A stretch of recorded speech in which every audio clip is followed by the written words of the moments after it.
Hi, Stephanie. Hello. We are finally here and we're not on Zoom. Mhm. And I know we're going to get into how you got connected with Embr Labs, but I first want to introduce you and myself. And I know you have an incredible story to share. So I am Isabel. I work at Embr Labs.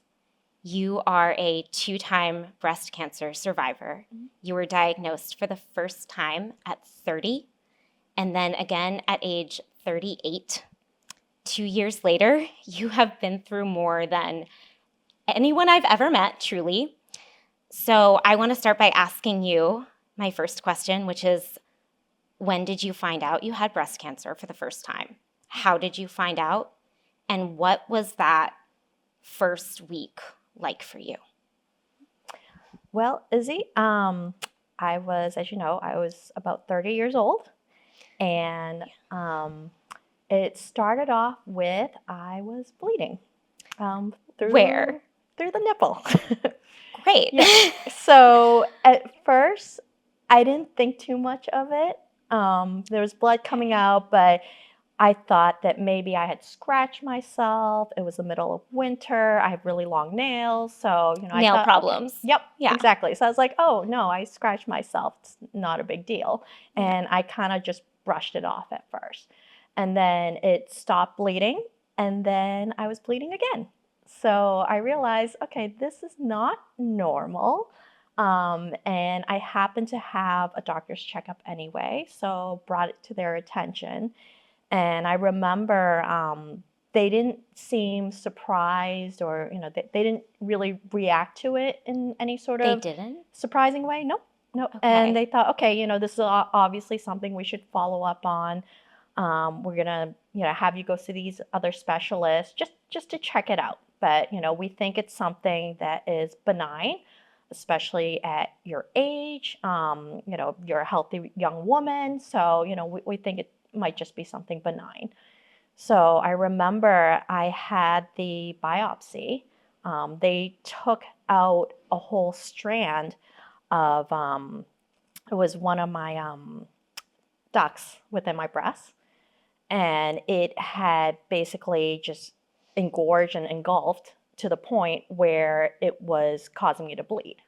Oh my So gosh. they took it out and I waited for the results. And then I remember when I was actually diagnosed, I was at work and it wasn't a great scene for it because we had one of those open office No concepts. kidding. Yeah. No. Yep. I, Okay. I was at work and, Great. it was one of those like, open desk kind of environments. So, I'm with all my coworkers and everything. And I work in sales. So I'm on a sales floor. So it's like very Oh my busy and you God. got the hustle bustle. And I remember my doctor called me and he was like, "Are you sitting down?" I'm like, "Yes. It's a Why?" great way to start the Right, doctor's call. right, Okay. right. And then he told me what they found. And they said, it is cancerous and we're going to need you to come back in. And I remember just bawling my eyes out, Yeah. not knowing what to do. And one of my coworkers, she was so nice. She came up to me. She was trying to console me. And I just remember thinking, like, I need to get out of here. I need to go. I need to go home right now. And I remember I ran home and it was so surreal because it wasn't anything that I was ever expecting, especially at that age, especially being young and healthy and active. And yeah, it was just very, very surreal at the Can I time. ask if you had any family history or did you get, like, were you ever tested for the BRCA gene, which I know is Mhm. a signifier for a potential diagnosis? So, as far as we know, I don't have any family history. I Yeah. did take the BRCA test afterwards, and Afterward. yep, Okay. afterwards, and it showed I had no genetics around it. Oh my It God. wasn't ever anything that I had expected. A lot of people don't know this, but most women who are diagnosed actually don't even have the BRCA gene or they don't have a family history. It's a very, very high statistic, where women don't have any history and they still get diagnosed with this. And I remember talking to even my parents about it, and they were in complete disbelief. They're like, no, there's no way that could be cancerous. It doesn't run in our family. And, I was expecting things like we have diabetes, I've got kidney failure, right? Like that runs in my family. So I was well prepared for all of that, but not cancer. Yeah. Can you tell us what you decided to do? Because like you've had this insane diagnosis where it feels like it's a surreal moment. What did you decide to do and why did you decide to do it? Yeah. So I had about a week to decide what to do. Reason for that is I had already done the biopsy for them to figure out what was going on in there. And when you first go in, you essentially activate it or you disturb it so that it will react as quickly as possible because it knows it's being disturbed, and the cancer will try to kind of attack again and reclaim its territory. Wait, so hold on. Because you got the biopsy to learn that you had cancer, you actually potentially made it worse. Correct. Okay. But there's no way I would have known that it was cancerous if we didn't go in and have an invasive surgery to figure out what it was. So what did you decide to do? So I had 1 week, and I very vividly remember I was in my doctor's office and I'm bawling my eyes out, understandably. And the doctor went over a couple options. So he said, all right, luckily it's very, very early stages. They called it stage 0, which I didn't even know that was a stage, right? They said, as far as we can tell, it looks like it's completely contained. So that's good. Yes. Yeah. Yeah. So it's the best case scenario possible. Okay. Yeah. So what we could do is a lumpectomy, which means we take out a chunk and then we'll do radiation after. Okay. Now, when they say take out a chunk, keep in mind I'm Chinese. My breasts aren't that big to begin with. Were you like, you might as well? Yeah, we've already taken out a chunk. So to take out another chunk, I was like, what are you talking? Just take it. Like, what are you talking about? There's nothing left to take, right? Oh my God. I think I was already like a size like cup A or B. So it's like there's not much to take. You might as well just, go for the whole thing at that point. Right. To put it really and also the radiation, right, would pose all these other long-term risks. Yeah.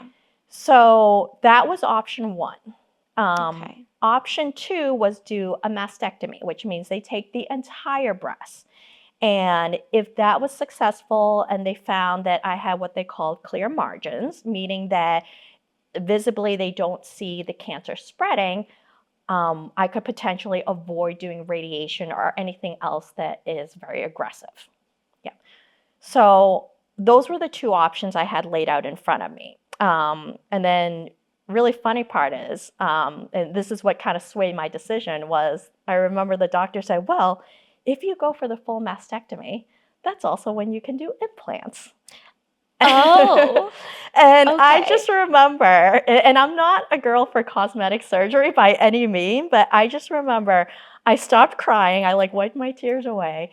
And I was like, what? They could be perfect forever. Yes. Yeah. Yes. And the best part was insurance has to cover all of it for life. Amazing. Yeah. Okay. So it was a very easy decision for me, given how radiation would have long-term effects, given how they were taking out most of it anyway. And I just remember thinking, you know what? If I'm going to go through all this, I'm going to go through it and I'm going to come back looking better than I did before. And I remember that is what kept me going throughout the whole process. I was like, I'm going to come back and I'm going to come back better. That is the most positive outlook I've ever heard for such a devastating thing to happen. So can you describe what your expectations were? So you are getting this single mastectomy? Yep. So just one breast. Okay. Yep. But it's not the end of your treatment. No. You are facing a bunch of different procedures and medications that we're going to get into. Can you describe what the reality is for this treatment besides just the single mastectomy? Yep. So first, the mastectomy itself was extremely painful. Yeah. I think a lot more than I could have imagined, because it wasn't just the mastectomy and removing breast tissue, which actually that part isn't as painful as people think. It's like a breast reduction, basically. But we also had to go in and remove lymph nodes. And lymph nodes are essentially the channels or the highways that the cancer would potentially use to actually go and spread across the rest of the body. Okay. And there's really no way for the doctors to tell if the cancer had actually spread until they check those lymph nodes, which they can't check it until they actually take it out of your body and they go test it in a lab. So you had the surgery and you didn't necessarily know that you were cancer-free Correct. after the surgery. Okay. Correct. Got it. Correct. Yep. And unfortunately, after we had the first mastectomy, they took out all the tissue, took out the lymph nodes. There was good and bad news. The good news was my lymph nodes were clear. So as far as they could tell, it was not traveling through the channels. It was not going to other parts of my body. However, they did see that there were a couple cells that looks like it started traveling towards the edge of my breast.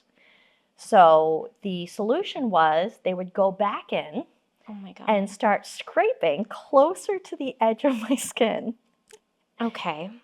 in order to get what they call the clear margins. So by clear margins, what they're looking for is no indication of the cancer spreading Okay. within the breast tissue. So unfortunately, after the first mastectomy, they realized that a couple cells had started spreading towards the edge and they had to go back in. Oh my God. Yeah, so we had to scrape even more. How long after the original surgery did they have to go back in? Within the first couple of weeks. Oh my So it God. takes about a week for them to actually test all the tissue, test the lymph nodes, and then they had realized that, okay, some of it had started spreading. So in order to make sure that it didn't spread too much to other parts of my body, we're going to go back in and we're going to scrape closer to the edge of your skin. Yeah. So I call it the scraping. Oh my God. So Yeah. you had this second procedure. Mm-hmm. Tell me about like what this next like year looks like for you and what medications, how does your lifestyle change? Because this is an enormous ordeal. And in the course of, I think, like a couple of weeks, you've had two very intense surgeries. Yeah. Tell me about this next year and tell me about the next 5 years. Yeah. So after this kind of extensive surgery, To say the least. Yep. To say the least. Okay. there were a couple more surgeries. How many surgeries total? I had 4 within the span of 6 months. Wow. Okay. And I remember wanting to power through them as quickly as possible because I wanted to finish everything. And my end goal was I'm going to make it to work and I'm going to look better than before. And you were not doing any chemotherapy or radiation. Nope. It was just these surgeries, and then we're going to talk about And medication. the medication. Yep. Yeah. Okay. Yeah. So it was just pure one surgery after another. So after my mastectomies and after I had gotten the clear all that, okay, as far as we can tell, there's no cancer, we still had to do the reconstructive surgery. So still putting me back together. Oh my God. So that included expanders to stretch your skin because we're going to be putting implants in. And in order to fit those in, The good part. The good part. The good part. The theoretically good part, yeah. You have to stretch your skin out in order to fit the implants in there. This is so crazy. Yeah. Like, anyway, continue. Continue. So I remember my reconstructive surgeon, he was great. He looked like Santa Claus. Oh my God. And I remember my target date to get back to work was December 1st. Oh my God. So I remember thinking, like, these are my Christmas gifts. Literally. And I'm going to get them. Santa Claus gave you implants. Yep. Every girl's dream. Yep. At 30. Exactly. Okay. Yeah. So Santa Claus gave me implants I was Okay. still in so much pain, Yeah. but I went to work on December 1st. Oh my God. And I remember I sat there at my desk in so much pain. How did you do any work? I didn't. Fair. I sat there and I remember thinking, I look good. Everybody tells me I look good. I am in a lot of pain, but I look good right now. And I even had a coworker. She was so nice. She had gone out and she bought a bunch of those little like poinsettia plants.